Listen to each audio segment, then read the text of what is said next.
Hello class 11th। In this video हम discuss करने वाले हैं सोशियोमेट्री को। इसके प्रीवियस हमने जितने भी मास के रिगार्डिंग वैल्यूज दी थी, atomic mass, atomic mass, molecular mass, formula mass, also imperial formula, इन सबको हमने यहाँ पे चेक कर लिया है। आज हम इस स्टीरियोमेट्रिक या सोशियोमेट्री के बारे में हम पढ़ने वाले। तो फर्स्ट सोशियोमेट्री में पढ़ना किसके बारे में है? सोशियो मीन्स मैटर, यानी बायोकेमिस्ट्री में मोस्ट ऑफ द चीजें जिनसे जो एटम एंड मॉलिक्यूल से मिलकर क्या बनता है, मैटर बनता है। सो मैटर के बारे में तो मैं बिल्कुल पढ़ना है। And matter in the sense measurement, हम उनका क्या कर रहे हैं, मेजरमेंट कर रहे हैं। ठीक है, ये पूरा चैप्टर ऐसा है जिसमें हमने मेजरमेंट को ही पढ़ा है कि जो भी मॉलिक्यूल्स यूज हुए हैं उनको हम ग्राम में कैसे निकालेंगे, या उनके एसआई यूनिट क्या है, उन्हें किस तरीके से चेंज कर सकते हैं यूनिट्स को। सो बेसिकली हमने मेजरमेंट को पढ़ा है। वैसे इसी का एक वे है जिसके थ्रू हम मैटर को मेजर कर सकते हैं। सो आपको बेसिकली यहाँ पे निकालना है क्या है, किसकी कैलकुलेशन करनी है।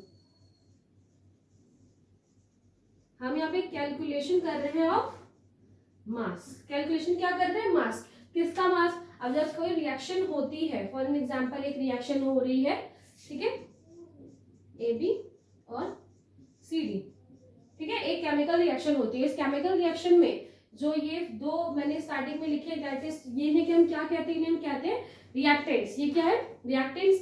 And after the chemical reaction क्या बनते हैं, प्रोडक्ट।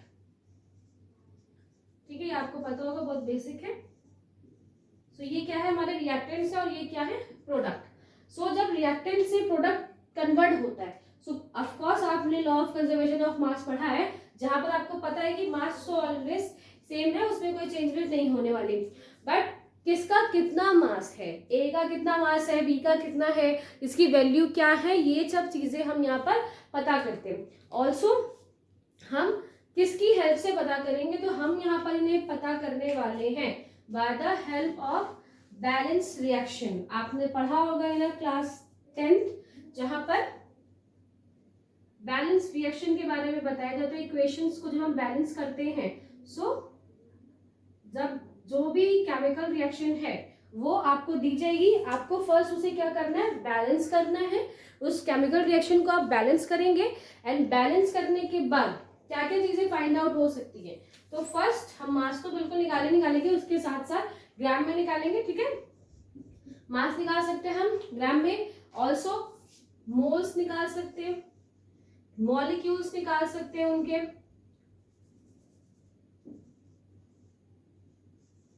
ठीक है, मॉलिक्यूल्स निकाल सकते हैं उन्हें, और क्या निकाल सकते हैं यहाँ पर, ऑल्सो लीटर में वैल्यू उनकी निकाल सकते हैं। सो इतनी सारी चीजें, मतलब रिगार्डिंग एक रिएक्टेंट या प्रोडक्ट के रिगार्डिंग, उसके मास से रिलेटेड, उनके मोल्स के से रिलेटेड जितनी भी इंफॉर्मेशन है, बाय दिस वे हम उन्हें यहाँ पर फाइंड आउट कर सकते हैं। ठीक है, सो लेट्स एक एग्जांपल लेते हैं, और इस एग्जांपल के थ्रू समझते हैं कि हम एक बैलेंस इक्वेशन से कौन कौन सी चीजें या फिर क्या क्या चीजें पता कर सकते हैं।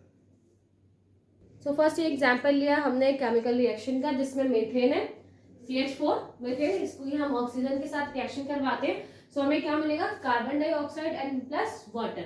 सो फर्स्ट पता ये होना चाहिए कि हमें इसे बैलेंस तो करना है। ठीक है, पहले से हम बैलेंस कर लेते हैं, इजी है, छोटी रिएक्शन है, बहुत जल्दी बैलेंस हो जाएगी। यहाँ पर आपको क्या दिखाई दे रहा है, हाइड्रोजन कितने 4 है, और यहाँ पे जस्ट 2 है, तो ये बैलेंस नहीं है, इसे हम बैलेंस कर लेते हैं। इसके आगे हमने 2 लगा लिया, अब क्या हो गया, हाइड्रोजन बैलेंस हो गया। अब आप देखिए यहाँ पे हाइड्रोजन 4 है, यहाँ पर भी 4 है, कार्बन 1 है, कार्बन 1 है। ऑक्सीजन के नंबर को देख लेते हैं, ऑक्सीजन यहाँ पे 2 है, बट यहाँ पर ऑक्सीजन कितने हो गए, 2 एंड 2, 4 हो गए। सो ये बैलेंस अभी नहीं है। अब यहाँ पर हम ऑक्सीजन के आगे भी 2 लगा देते हैं, तो अब ये जो इक्वेशन है वो टोटली बैलेंस्ड है। मैंने पहले आपको क्या बोला था कि एक बैलेंस्ड इक्वेशंस के थ्रू, बैलेंस रिएक्शंस के थ्रू हम क्या करते हैं, बहुत सारी चीजों को पता लगा सकते हैं। सो उससे पहले एक बड़ी इंपॉर्टेंट बात, कि जो हमने यहाँ पर कोएफिशिएंट्स यूज किए हैं, ठीक है, before the balancing the reaction को बैलेंस करने के लिए जो कोएफिशिएंट्स यूज किए हैं, उन्हें क्या बोला जाता है, उन्हें हम बोलते हैं सोशियोमेट्री कोएफिशिएंट्स। ठीक है, इन्हें हम क्या बोलते हैं, सोशियोमेट्रिक कोएफिशिएंट्स हम इन्हें यहाँ पर बोलते हैं। बिकॉज यहाँ पे ये क्या होगा, ये हम यूज किए जाते हैं फॉर द बैलेंसिंग, इसलिए इन्हें हम क्या बोलते हैं, स्टोइचियोमेट्रिक कोएफिशिएंट्स बोलते हैं, जो ये बैलेंसिंग के लिए हमने यूज किए थे। ठीक है, इतनी बात हो गई इंफॉर्मेशन। अब हमने अभी आपको क्या बताया था कि हम क्या क्या चीजें वहां से निकाल सकते हैं। ऑल्सो वन मोर थिंग, यहाँ पे एक और चीज बताई गई है कि जितनी ये जो रिएक्शन है इसमें अगर आप देखें सो ऑल्सो जो स्टेट है वो भी लिखना जरूरी होता है कि वो किस सिचुएशन में यहाँ पर है। मीथेन कैसा है, गैसेस फॉर्म में यहाँ पर है। ठीक है, oxygen is also a gas, so एक स्टेट भी हमें पता चल जाएगी कि कौन सी किस स्टेट में है, वो तो हम इजीली बता भी सकते हैं, ये भी गैस। यहाँ पे जो वाटर है वो वेपर फॉर्म में है। ठीक, तो वो भी हम गैस मान रहे हैं, वेपर फॉर्म में है। ओके, सो ये चीजें यहाँ से। अब हम यहाँ से क्या क्या बता सकते हो आप। अब आप देखें कि अगर ध्यान से देखिए तो फर्स्ट हम क्या बताते हैं, मोल्स। हम क्या चेक कर रहे हैं, मोल्स की। पहले हम यहाँ पे मोल्स निकालते हैं, कैसे निकालेंगे। अगर आपको यहाँ पर दिखाई दे रहा है तो कितने मोल ऑफ मीथेन यूज हुआ है इन दिस रिएक्शन, तो आप देखेंगे आपको इसके आगे कोई कोएफिशिएंट दिखाई दे रहा है। कोएफिशिएंट, ये जो नंबर हमने फॉर द बैलेंस यूज किया था उन्हें हम कोएफिशिएंट्स बोल रहे थे। सो क्या मीथेन के आगे कोई कोएफिशिएंट लगा हुआ है, नहीं लगा है, तो दैट मींस कितने मोल यूज हुए, 1 मोल। ठीक है, बात यहाँ पे समझ में आई। बिकॉज ऐसा देखा जाए तो कार्बन का एक है, ठीक है, एक कार्बन है और 4 हाइड्रोजन है, एक कार्बन 4 हाइड्रोजन ने मिलकर 1 मोल बनाया है किसका, मीथेन का। और मैंने आपसे बोला था कि मीथेन के मोल बताइए, तो मीथेन जस्ट 1 मोल यहाँ पर यूज हुआ है। ऑक्सीजन की बात करें सो ऑक्सीजन के आगे 2 कोएफिशिएंट यूज हुआ है, यानी ऑक्सीजन के 2 मोल्स यूज किए गए, तो यहाँ पर कितने मोल हो गए, 2 मोल्स ऑफ ऑक्सीजन। वही हम कार्बन डाइऑक्साइड की बात करें तो कार्बन डाइऑक्साइड में कितने मोल यूज हुए, just 1, so 1 mole of carbon dioxide and 2 moles of water. ठीक है, सो आप एक बैलेंस रिएक्शन को देखकर आप बहुत इजीली पहले आप उसे बैलेंस कर लीजिए। बैलेंस करने के बाद जो जिस कॉम्बिनेशन में लिखा है या जो जिस कोएफिशिएंट के साथ लिखा है आपको बस वही उनके मोल में बता देना है। ठीक है, यहाँ पे 1 मोल यानी कि 1 mole of methane 2 moles of oxygen के साथ मिलकर 1 मोल ऑफ कार्बन डाइऑक्साइड और 2 मोल्स ऑफ वाटर बनाता है। ठीक है, सो पहला हमने चीज जो बताई थी कि हम क्या क्या डिफाइन कर सकते हैं, तो फर्स्ट हम मोल डिफाइन कर सकते हैं, दूसरा मॉलिक्यूल्स बता सकते हैं, मॉलिक्यूल्स बता सकते हैं यहाँ से। सो कितने मॉलिक्यूल्स हैं, वैसे तो देखा जाए तो जितने आपके मोल्स लिखे हुए एग्जैक्ट वही उनके मॉलिक्यूल्स हो जाते हैं। ठीक है, तो यहाँ पे मॉलिक्यूल्स कितने होंगे, 1 मॉलिक्यूल है ये, है ना, बिकॉज मीथेन के तो एक ही मॉलिक्यूल यूज किया गया, ऑक्सीजन के कितने, 2 मॉलिक्यूल्स यूज किए। कार्बन डाइऑक्साइड के कितने मॉलिक्यूल बने, तो 1 मॉलिक्यूल बना है कार्बन डाइऑक्साइड का, एंड वही 2 मॉलिक्यूल्स बने वाटर के। ठीक है, तो ये सारी चीजें हम एक रिएक्शन के लिए पता कर सकते हैं। नेक्स्ट जो चीज है वो हमें थोड़ा सा ध्यान देनी है, दैट इज वो क्या है, यहाँ पर अगर इन्हें हम जैसे कि हमने यहाँ पर वैल्यू जो लिखी है कितने, अगर उनको मोलर मास में पता चल करना चाहें या उन्हें ग्राम में चेंज करना चाहें, तो अब हम वो कैसे पता करेंगे कि ग्राम, कितना ग्राम हमने मीथेन यूज किया, उसको कितने ग्राम ऑक्सीजन के साथ रिएक्शन करवाई तो कितने ग्राम कार्बन डाइऑक्साइड बना और कितना ग्राम वाटर वहां पे बना हुआ है। अगर ये हमें चेक करना है तो सिंपल, आपको जैसे मोलर मास निकाला जाता है वैसे आप यहाँ पर निकाल सकते हो। तो अगर आप मोलर मास निकालेंगे किसका, मीथेन का, तो आपको यहाँ पे क्या मिलेगा, ग्राम्स पर से निकाल रहे हैं हम, मोलर मास निकाल रहे हैं किसका, मीथेन का, तो आप इसे निकालिए कार्बन 12, यहीं पे मैं ऊपर लिख देती हूँ छोटा छोटा, कार्बन क्या होता है 12 एंड प्लस कितने हाइड्रोजन यहाँ पर लगे हुए 4, तो 4 हाइड्रोजन लगे हुए, तो सिंपल ये कितना हो गया 60 ग्राम। ठीक है, जो इनका मोलर मास निकल कर आएगा, फिर जो मॉलिक्यूलर मास होता है वही उन्हीं को, बिकॉज अगर आपको याद आ रहा होगा मोल कॉन्सेप्ट, तो वहां पे मैंने बताया था कि जो मोलर मास होता है या जो मॉलिक्यूलर मास वहां पे निकल के आता है उसे हम जब ग्राम में चेंज कर देते हैं एंड वैल्यू इक्विवेलेंट आती है वहां पर, बिकॉज आप 100 ग्राम्स में निकाल रहे हो इसीलिए वो वैल्यू इक्विवेलेंट आती है, तो उतने ही यहाँ पे हमें मॉलिक्यूल्स मिलेंगे। ठीक है, नेक्स्ट अगर हम ऑक्सीजन की बात करें सो ऑक्सीजन का 1 मोल होता अगर वहां पर, सो कितना होता, बिकॉज O2 लिखा हुआ है, O2 है यहाँ पर, सो 1 मोल्स में कितने होंगे, ठीक है, 1 मोल्स अगर होता तो वो होता 32, ठीक है, 16 60 32 हो जाता, बट अभी वहां पर कितने लिखे हुए, उसके आगे 2 और लिखा हुआ है, जिसकी वजह से ये क्या हो जाएगा 64 ग्राम। ये क्या है 64 ग्राम ऑक्सीजन यहाँ पे यूज हुई है।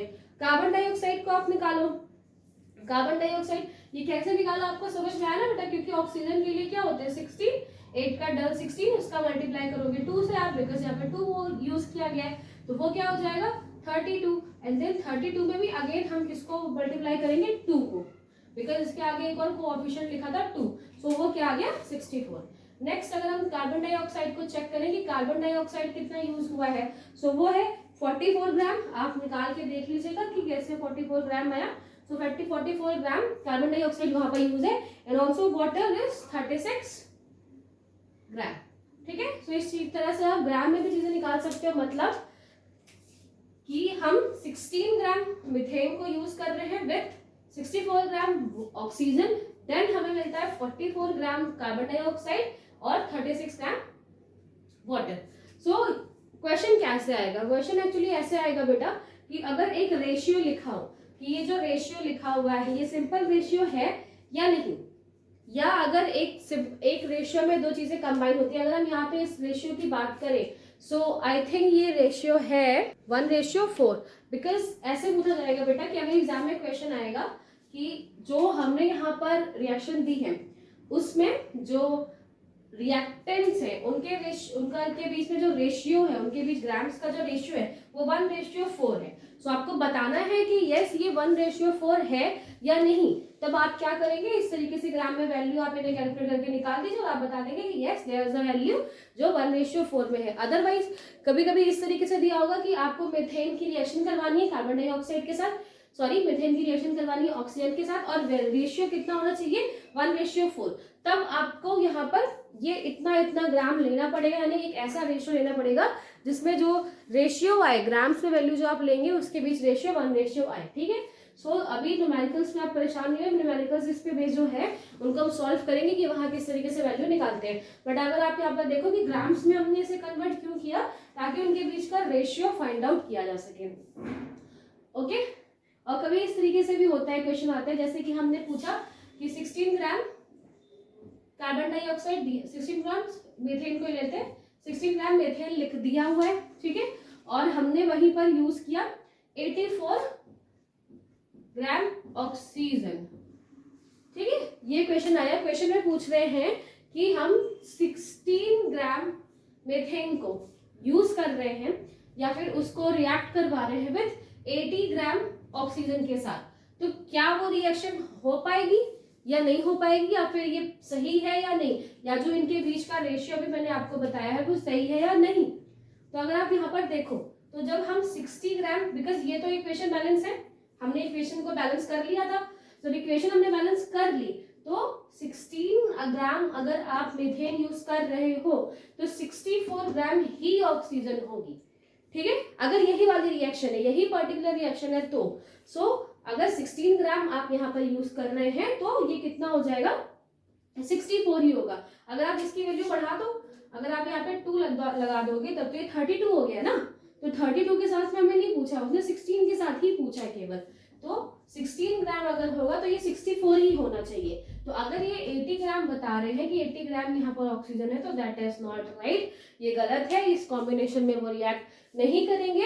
और अगर 80 है, अगर यहाँ पे ऑक्सीजन 80 है तो कितना वहां पे मीथेन है, ये चीजें आप पता लगा सकते हो बाय दिस मेथड, ठीक है।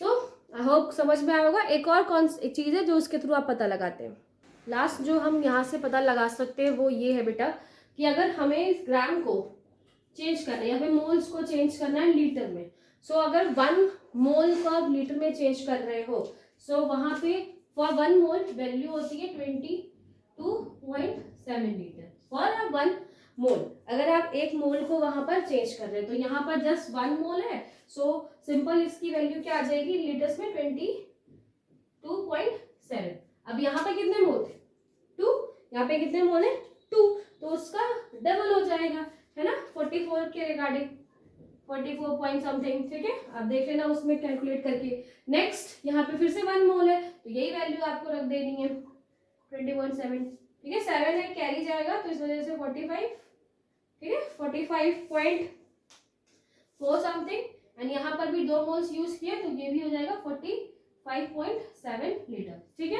सो लीटर में भी आप उसे चेंज कर सकते हो। अगर ये क्वेश्चन ये आए कि इतने ग्राम का मेथेन है और उसको आपको लीटर में कन्वर्ट करना, तो आपको याद रखनी कि 1 मोल में अगर हो तो उसको मल्टी या उसकी वैल्यू होती है 1 मोल को हम लीटर में चेंज करें दैट इज 22.7, तो वहां पे आप 1 मोल है तो 22.7, 2 है तो उसमें आपको 2 को मल्टीप्लाई करना है और अदर थिंग्स।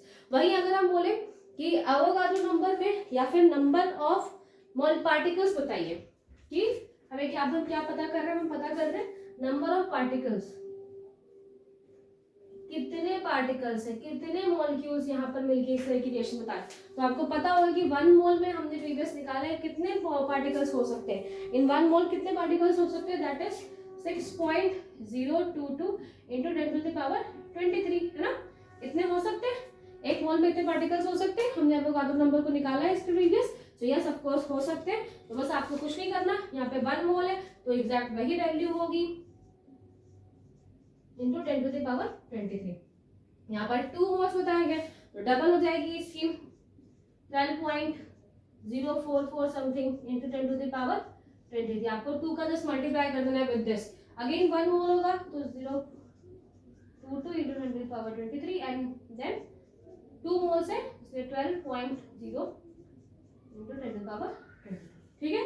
सो आपने देखा कि एक बैलेंस रिएक्शन से इतनी सारी चीजें हम पता लगा सकते हैं, एंड जब इतनी सारी चीजें पता लगानी है तो वही वो जो मेथड होता है उसे हम स्टोइकियोमेट्री यहाँ पर बोलते हैं। ऑल्सो हम डेंसिटी भी पता लगा सकते हैं। अगर हमें डेंसिटी पता लगानी है, डेंसिटी क्या होता है, मास अपॉन वॉल्यूम।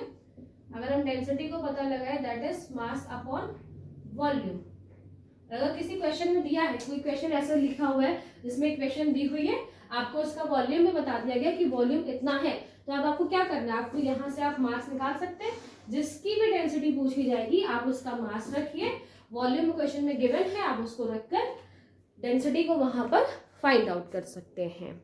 सो इसके प्रीवियस हमने स्टोइकियोमेट्री को कवर किया। अब हम करने वाले हैं लिमिटिंग रिएजेंट। बहुत छोटा सा टॉपिक है इसलिए मैं ये बता दे रही हूँ लिमिटिंग रिएजेंट क्या होता है।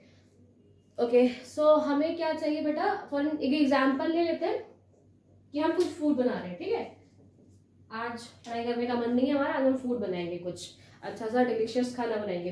तो जब हम कुछ फूड बना रहे होते हैं, ठीक है, तो आपको मालूम है कि ओके, सो एक बोल ले लेते हैं, ठीक है, थोड़ा सा टेढ़ा मेढ़ा, ओके, ये एक बोल है, ठीक है, एक बोल है, और आपको पता है कि आपको कितने स्पाइसेस यूज करने हैं ना। स्पाइसेस आपने क्या किए, सब कुछ जो भी बताया जाता है 1 spoon this this this this, आपने सारे इसमें डाल लिए, ठीक है, सारे डाल लिए, आपको जो भी चीजें बताई गई थी स्पाइसेस के रिगार्डिंग आपने सब उसमें डाल लिए। फिर आपको आया कि आपको NaCl डालना है, क्या डालना है, NaCl डालना है, नमक डालना है। तो अब आप वहाँ पे क्या करो कि आपको मालूम है कि जब आप कोई चीज बना रहे होते हो तो एक लिमिटेड अमाउंट ही होना चाहिए, है ना, एक लिमिटेड अमाउंट ही आप वहां पर डालेंगे तभी उसमें टेस्ट आता है। अगर लेकिन आपने क्या किया, आपको पता नहीं था, आपने अगर 1 स्पून रेड चिली यूज किए और 2 स्पून आपने उसमें बहुत बिग वाले स्पून, 2 स्पून इतने बड़े वाले स्पून आपने वहां पर सॉल्ट डाल दिया, तो आप बताइए वहां पे सिर्फ किसका टेस्ट आएगा, सिर्फ सॉल्ट का। एंड इसकी वजह से क्या होगी कि जो भी चीज हमें बनानी थी वो प्रॉपर नहीं बनेगी। ओके, तो एक फिनोमिनन अभी मैंने आपको बताया कि अगर हम कोई डिश बना रहे हैं या कुछ भी बना रहे हैं, उसमें हमने अगर उसको बहुत लार्ज अमाउंट में यूज कर लिया तो जो चीज़ हम बनाना चाहते हैं वो नहीं बनेगा। एंड वहीं अगर मैं दोबारा एक एग्जांपल ले लूँ जिसमें हम क्या यूज कर रहे हैं, NaCl ही यूज कर रहे हैं, लेकिन इस बार हम उसे कैसे ले रहे हैं, कुछ स्मॉल अमाउंट या लेस अमाउंट में उसे ले रहे हैं। लेसर अमाउंट अगर वो उसका हम लेते हैं, लेस अमाउंट में लेते हैं, तब भी जो चीज़ हम बना रहे हैं वो अच्छी तरीके से नहीं बन पाएगी, राइट। तो यहाँ पे मेरे कहने का मतलब सिर्फ इतना था कि अगर जो डिसाइडेड पॉइंट है या डिसाइडेड जितना मास होता है अगर उससे हम ज़्यादा ले लेते हैं या वैल्यूज़ को उससे ज़्यादा ले लेंगे तो भी जो चीज़ बननी चाहिए कि आफ्टर द रिएक्शन वो नहीं बन पाती। एंड अगर हम लेसर अमाउंट में ले लेते हैं या डिफरेंट प्रॉपर्टीज़ में उसे हम ले लेते हैं तो भी वो प्रॉपर तरीके से नहीं बन पाएगा। सो एक ऐसे फिनोमिनन जिसमें जो रिएक्टेंट है वो अगर क्या हो जाए बेटा, वो प्रेजेंट है डिफरेंट अमाउंट में, जितना हमें रिक्वायर्ड है, जितना एक केमिकल रिएक्शन होने के लिए जरूरत है उससे कम या उससे ज्यादा मौजूद है, तो वो क्या बन जाता है, वो एक लिमिटिंग रिएजेंट बन जाएगा। बिकॉज अगर वो कम है, सो अगर कम अमाउंट में मौजूद है तो जो रिएक्शन एंड होने पे बनना चाहिए वो नहीं बनेगा, ठीक है। और अगर वो लार्ज अमाउंट में ज्यादा एक्सेस मात्रा में आपने यूज कर लिया देन कुछ और चीज वहां बन सकती है। तो यहाँ पर इसको डिफाइन करने के लिए जैसे हम ए बी, ये क्या बना रहा है सी, ठीक है। एक हमने यहाँ पर रिएक्टेंट्स यूज किए, एक रिएक्टेंट है ए, दूसरा बी। हमें कितना कितना यूज करना चाहिए था, हमें यहाँ पर 10 ग्राम यूज करना चाहिए था ए, 10 ग्राम हम लेते बी, तो हमें क्या मिलेगा, हमें 20 ग्राम सी यहाँ पे मिलेगा। बट हमने क्या किया, बिकॉज हमारे पास थोड़ा सा बी था नहीं प्रॉपर तरीके से, हमने कुछ कम ले लिया। तो अगर हम उसे थोड़ा सा कम ले लेंगे, यहाँ पे 10 ग्राम लिया, यहाँ इसे हम 6 ग्राम ले लेते हैं, तो फिर क्या होगा, फिर कौन सी चीज बनेगी, बिकॉज जब रिएक्शन हाफ में होगी, मिड पोर्शन में होगी, मिड टाइम में होगी, तो क्या होगा बेटा, जैसे ही 6 ग्राम कंज्यूम्ड हो गया पूरा अच्छे तरीके से, तो रिएक्शन वहीं स्टॉप हो जाएगी। उसके आगे जो सी हमें बनाना है वो वहां पर नहीं बन पाएगा। तो यहाँ पर सी, यहाँ पर जो बी है जो कि क्या है, कम लेस अमाउंट में होने की वजह से रिएक्शन कंप्लीट नहीं हो पाती। तो ये जो लेस अमाउंट में है, यानी कि जितना रिक्वायर्ड है उससे डिफरेंट अमाउंट अगर होता है, और जिसकी वजह से रिएक्शन कंप्लीट ना हो पाए, बिकॉज जैसे ही ये 16 ग्राम कंज्यूम होगा रिएक्शन स्टॉप हो जाएगी, उसे को हम क्या बोलते हैं, लिमिटिंग रिएजेंट बोलते हैं, ठीक है। एक छोटा सा इजी सा टॉपिक था जिसको मैंने आपको with in this video explain किया।